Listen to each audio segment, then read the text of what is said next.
Last month, Justin requested me on Patreon to review the Charlie Chaplin movie Modern Times, and now he has requested a look at another Chaplin classic, City Lights.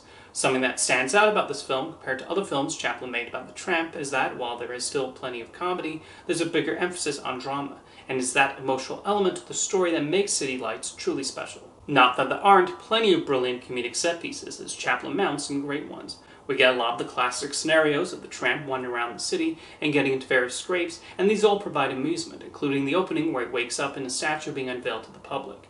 A lot of the situations the tramp finds himself in come from his helpful nature, particularly the friendship he strikes up with a blind flower girl who thinks he's a millionaire. Even though she has no idea of his real identity, the connection they have still feels genuine, and it's sweet seeing the lengths the tramp goes to help her. It's not something he does out of a personal gain for himself, but rather because he feels sympathy and cares about her. The flower girl is not shown to be some sort of conquest for the tramp either. She has her own independent spirit, and there's a part of her that is happy to see someone with her own interests at heart outside of her grandmother. One of the best scenes of the movie is when the tramp and the flower girl first meet. It properly establishes her personality, as well as the tramp not wanting to shatter her illusion of him being a rich gentleman. It's a very sweet meet cute, and it makes sense why the tramp becomes smitten with her.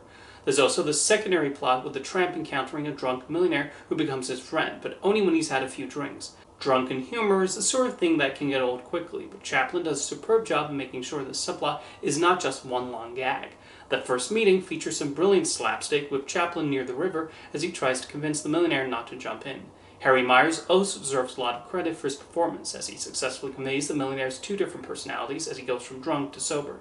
You believe in both the immediate fondness he develops for the tramp and his utter confusion when he forgets who he is. Both storylines fit into the overall theme of City Lights, which is about the class system. Through the millionaire, Chaplin suggests that rich people are only useful to society when they're friendly and charitable. Even though he's plastered, he's shown as having actual emotions and happy to be a friend to anyone. That completely vanishes when he sobers up. Then you have the way the flower girl is just trying to make ends meet, and her elation when she thinks someone on a higher social ladder is willing to befriend her and provide a hand. At one point, it's revealed that her landlord will kick her and her grandmother out if they don't pay $22. It's hard not to think how heartless someone has to be to evict a blind person and an elderly one from their home.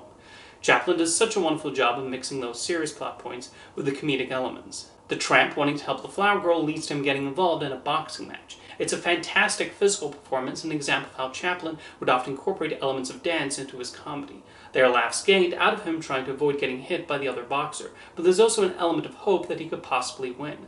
There are some great gags when he takes a job as a street sweeper, one involving a bar of soap and another scene with an elephant. City Lights was notably the first movie he produced after talkies took over Hollywood. Chaplin felt adding dialogue to his films would rob the tramp of his humor and universal appeal. While we don't hear audible dialogue in the film, he still finds clever ways to use sound to enhance certain scenes, like a mishap with a whistle. However, the most important sound plot-wise in the film is not heard on the soundtrack. When a car door slams and the flower girl thinks those are the actions of a rich man, we never hear that door slam. However, we know exactly what is being conveyed in that moment. What then pushes City Lights into being something special is the ending. The last 10 or so minutes actually have very few jokes, with Chaplin heightening the dramatic stakes. However, because of his drive to help the flower girl, they feel earned. The last scene is a particularly brilliant use of direction as we wait the moment when the tramp and flower girl meet again. Chaplin and Virginia Cheryl's performances are beautifully done, and the film ends on the perfect emotional note. With City Lights, Chaplin proved that as nifty as dialogue was, it was not all you needed to tell a riveting story. I also have a soft spot for movies about good people who just want to do good things, so it's not too surprising that City Lights would appeal to me. It's a wonderful, lovely film. If you've seen City Lights, let me know what you think in the comments, and thank you for the request, Justin.